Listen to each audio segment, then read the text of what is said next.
kita akan belajar tentang fitting operation. Jadi dalam subjek fitting operation ni kita ada perform filing and scraping. Jadi dia dalam subjek filing ni dia memperkenalkan KK, subjek KK dan subjek scrap. Jadi KK ialah sejenis alat tangan yang diperbuat daripada keluli bermutu tinggi.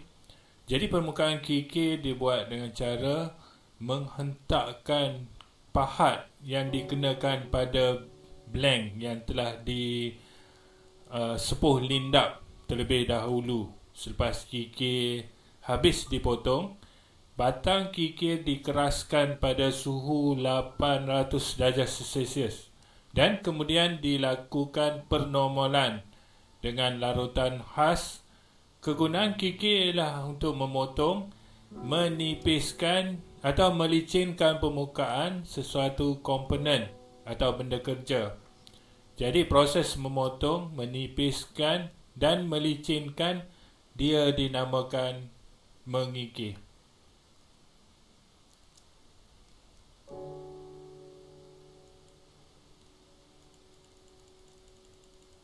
Jadi kita tengok kepada pengkelasan KK. Jadi KK berbeza dari segi panjang, bentuk, jenis pemotongan gigi dan kasar atau halus giginya. Jadi panjang sesuatu KK diukur dari hujung hingga ke bahunya.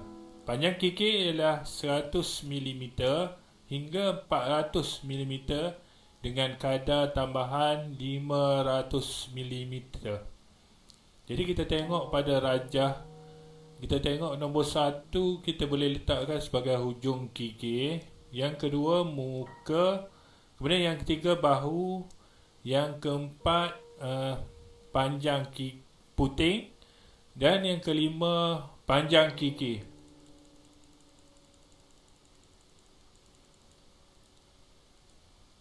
Jadi bentuk KK yang biasa digunakan berbentuk segi empat sama, segi empat tepat, segi empat tirus, bulat dan separuh bulat.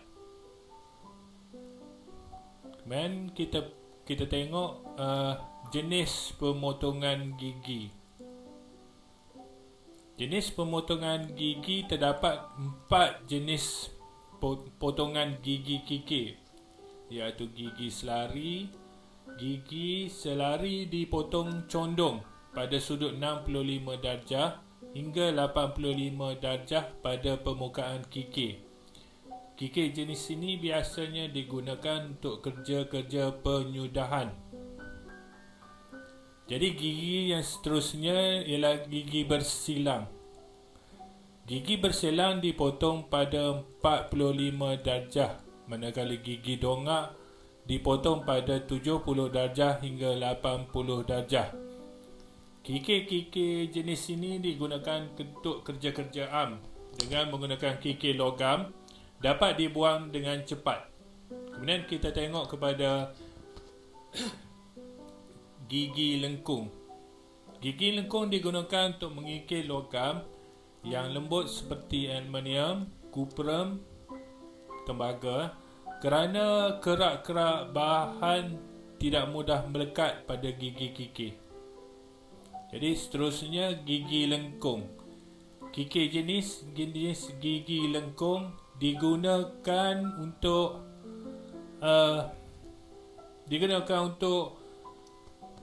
mengikir logam yang lembut seperti aluminium, kuprum, tembaga, kerana kerak-kerak bahan tidak mudah melekat pada gigi KK. Kemudian seterusnya gigi parut. KK jenis gigi parut digunakan untuk membuang bahan-bahan lembut dengan cepat.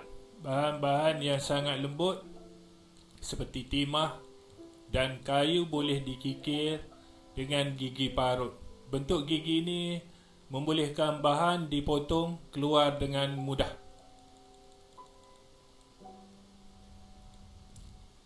Kemudian kita terus kepada gigi parut tadi, yang saya dah sebut tadi, gigi parut. Kemudian kasar atau halusnya gigi. Kasar atau halusnya gigi bergantung pada beberapa rapatnya gigi.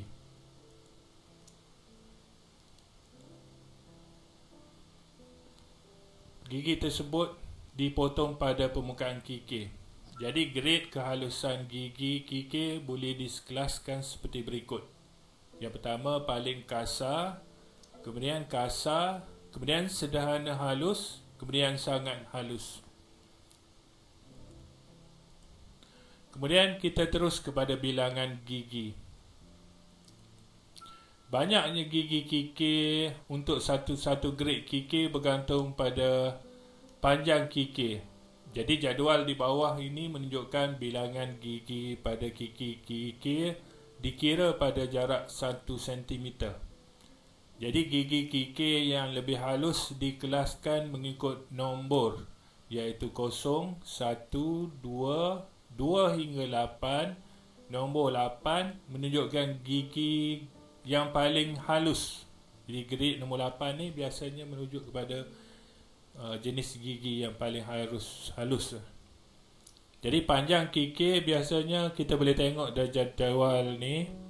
Jadi grade dia ada 100, 150, 200, 250, 300, 350 dan 400. Kemudian untuk yang kasar, dia diletakkan grade 18, 13, 11, 10, 9, 8 dan 7. Untuk gigi sederhana, dia letakkan 21, 17, 16, 15, 14, 13 dan 12. Jadi untuk yang halus 30, 24, 22, 20, 19, 18 dan 16. Jadi jenis-jenis kikir yang ada. Jadi untuk menghasilkan satu kerja dengan tepat, cepat dengan permukaan yang licin, pemilihan kikir mestilah dibuat dengan cermat. Kikir yang berikut biasanya digunakan dalam bengkel kejuruteraan. Jadi kikir jenis flat, kemudian jenis round, triangular, kemudian half round. Kemudian kita terus kepada kikir pipih tirus. Kikir pipih tirus digunakan dalam kerja-kerja am yang melibatkan berbagai-bagai jenis kerja yang berlainan. Gigi kikir ini dikelas kepada gigi kasar, grade kasar, sederhana, halus dan sangat halus. Pada satu permukaan kikir, giginya dipotong bersilang intan dan terdapat gigi lurus pada kedua-dua belah tepi. 2/3 panjangnya dari pangkal berbentuk selari dan 1/3 panjangnya ke hujung tirus.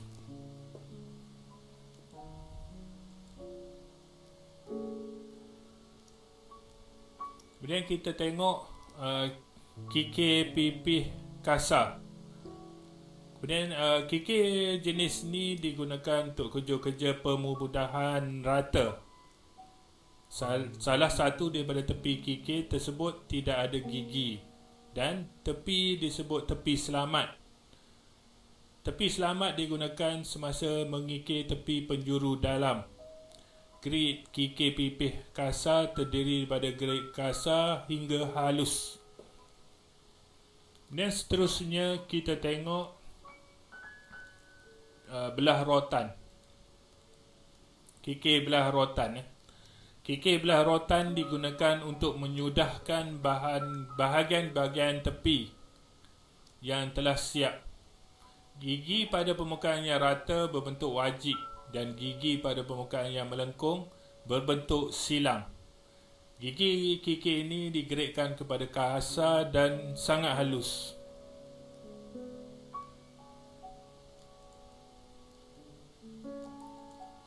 Kemudian seterusnya kita tengok kikir bulat. Kikir bulat kadang-kadang disebut sebagai kikir ekor tikus. Gunanya untuk membesarkan lubang yang berbentuk bulat dan lubang yang melengkung.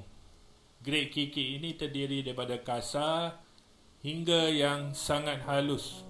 Giginya berbentuk lurus dan bersilang.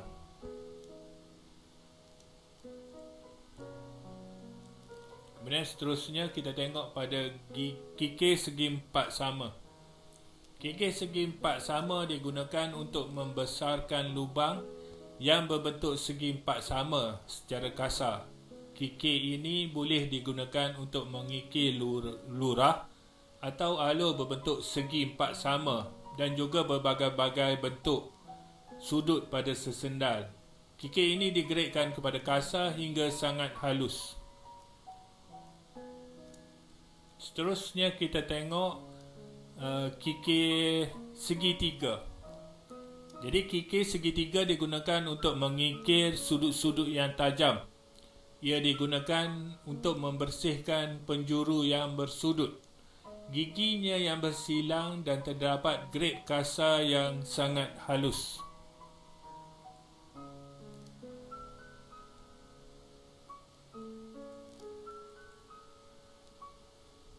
Kemudian ada lagi satu kikir pipih nipis. Kikir pipih nipis digunakan untuk mengikir celah-celah nipis seperti untuk memotong celah pada kunci.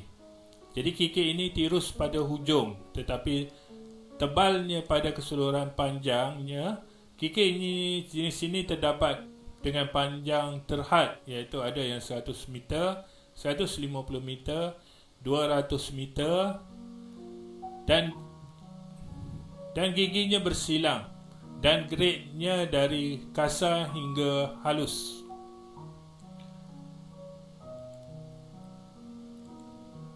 Kemudian kita tengok kikir bentuk pisau.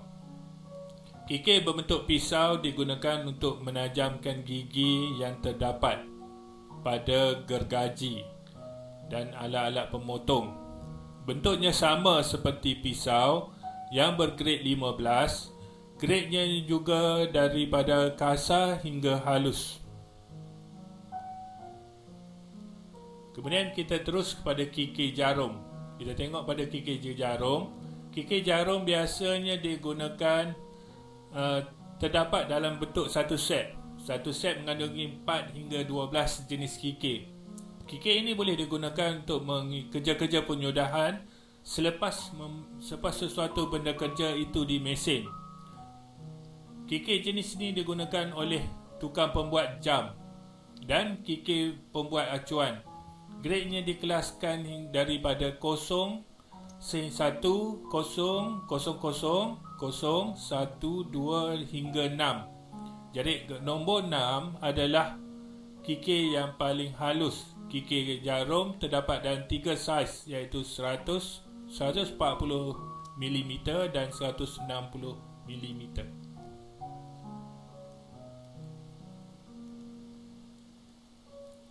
Memesan kikir. Apabila kita hendak memesan kikir daripada penjual, maklumat-maklumat berikut mestilah diberitahu kepada penjual. Yang pertama, panjang kikir. Yang kedua, rupa bentuk kikir. Yang ketiga, mutu potongan seperti single cut atau double cut. Jadi grade kikir seperti kasar, sederhana dan halus dan sebagainya. Jadi seterusnya kita tengok kepada gaya mengikir.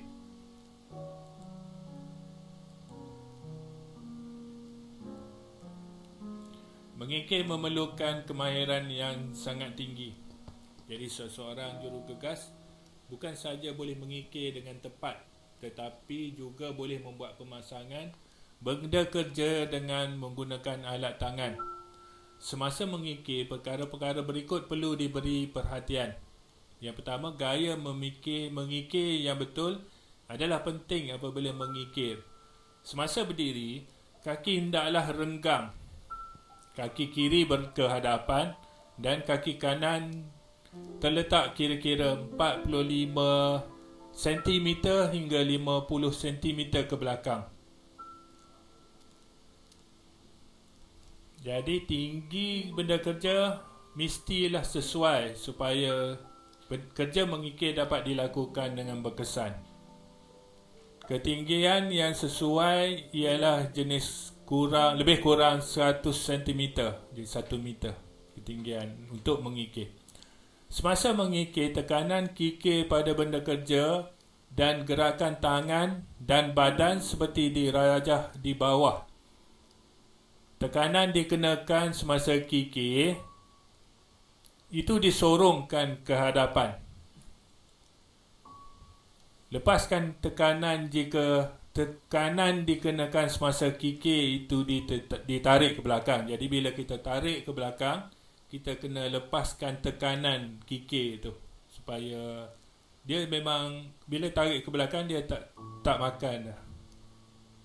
Jadi gigi kikir dibentuk hanya untuk memotong ke hadapan sahaja dan ia akan menjadi tumpul jika dikenakan tekanan semasa tarik ke belakang.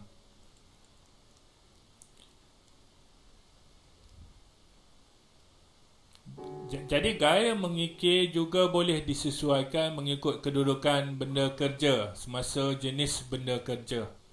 Jadi kedudukan ragum di meja hendaklah lebih sedikit.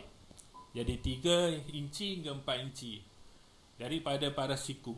Ini adalah memudahkan kerja manakala benda kerja diapit di ragum dengan kemas supaya tidak bercantum semasa mengikir.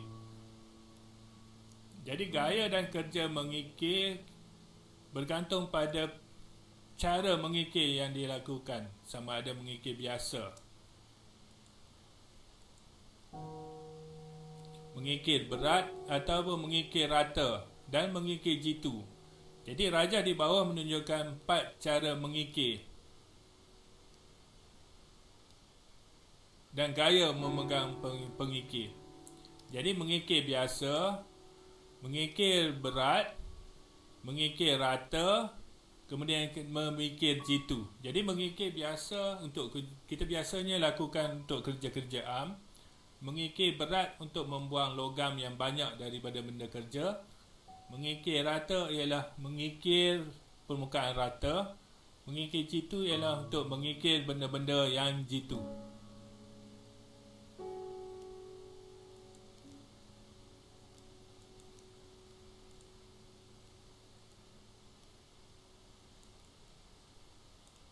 Kemudian kita terus kepada mengikir rata.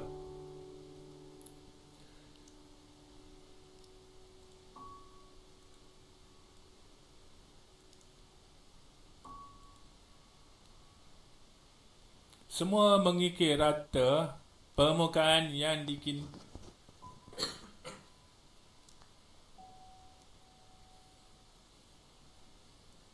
semua mengikir